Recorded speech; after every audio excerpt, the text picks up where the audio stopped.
never too late to change your luck. And it all comes down to this. Two teams, one final, one sunny afternoon in June in the scorching heat, 80,000 people rocking Twickenham Stadium as we see the Gallagher Premiership Final played out. Kick-off set for 3 p.m. and it'll be live on BT Sports and ITV4. A lot of controversy about ITV4, but ITV1 are showing the Royal Ascot, so that's one of their flagship events. So it's understandable that it's going to be on a different channel, but hey, it's rugby on terrestrial TV, we'll take it. 2 seasons ago, both of these finalists were in the bottom 2 of the league. However, Saracens and Leicester have hit back, and after corking semi-finals, Leicester and Saracens head to Twickenham, with both teams bolstered by their 16th men in that home advantage. And the crowds really played their role in the semi-final, so we're looking forward to seeing Twickenham absolutely bouncing on Saturday.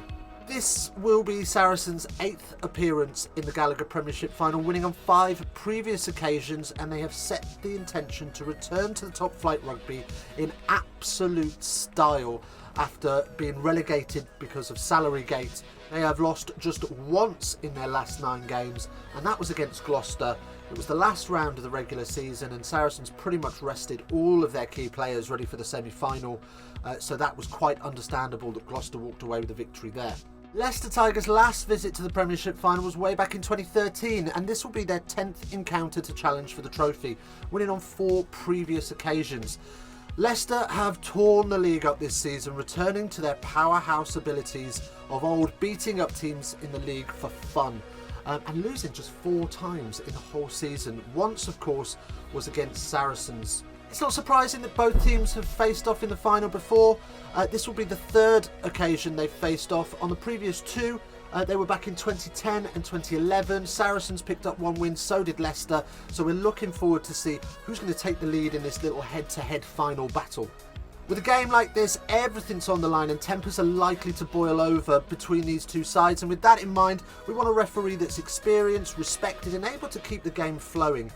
In my mind, there's no better man for the job than Wayne Barnes, and this will be the 10th time he takes charge in the middle in a Premiership final. So where's this game going to be won and lost? Eddie Jones famously said after beating Wales in the COVID Cup that the team that kicks the most wins the most. However, this only really works if the other team kicks back or can't build enough phases to run it back. So Saracens adopted a kicking strategy early on against Quins in the semi-final, but Harlequins were quite happy to run it back with great success. Saracens adapted well and began to run the ball and subsequently ran through Harlequins like a train. Leicester, on the other hand, are fairly reliant on George Ford's spiral bombs. Given the forecast is supposed to be dry and probably one of the hottest days of the year, you would expect Saracens to open up their legs a little bit with a running game.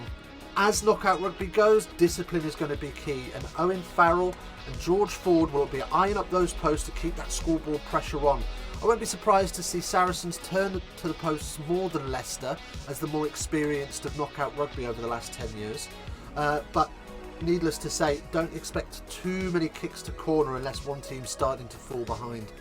Okay, so on to a prediction. I think the weather's going to play a huge role on Saturday, and I think Leicester might come undone by Saracens' expansive game plans. For me, my money is on Saracens. I'm going to say 36-24, I think. I don't know. But I'd love to see George Ford lift the trophy as he says his final farewell to the men from Welford Road.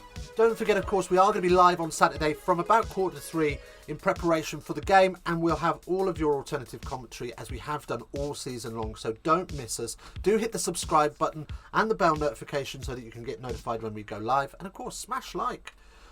It's free to do and it helps the channel out so much. So thanks ever so much for the support so far. We're already on 900 subscribers, which is insane. Anyway, face down, ass up. That's the way we like to ruck. We'll see you at the weekend.